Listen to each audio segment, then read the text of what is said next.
ഈ പരസ്പരമുള്ളൊരു അറിയലുണ്ടല്ലോ, അത് പരസ്പരമുള്ള സ്നേഹത്തെക്കാൾ വലുതാണ്.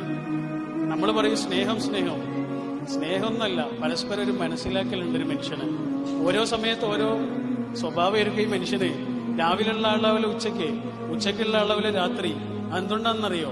നമ്മളെ മണ്ണിൽ നിന്ന് സൃഷ്ടിച്ചതായതുകൊണ്ടാണ്. ഖുർആൻ പറഞ്ഞല്ലോ, മണ്ണിൽ നിന്നാണ് മനുഷ്യനെ സൃഷ്ടിച്ചത്.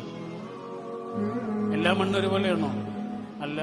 ഒരേ മണ്ണ് തന്നെ എല്ലാ സമയത്തും ഒരുപോലെയാണോ? അല്ല. മണ്ണിൽ നടക്കുന്ന ഈ ഭാവമാറ്റങ്ങളുണ്ടല്ലോ, ഋതുഭേദങ്ങളുണ്ടല്ലോ, അത് മണ്ണ് കൊണ്ട് സൃഷ്ടിച്ച മനുഷ്യനിലും ഉണ്ടാവും.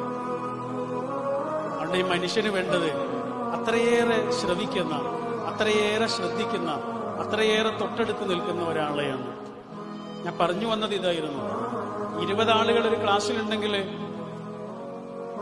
1-2 ആളുകൾ നമുക്ക് അത്രയും പ്രിയപ്പെട്ടവരാകാനുള്ള കാരണം അവർ നമ്മളെ കേട്ടത് കൊണ്ടാണ്.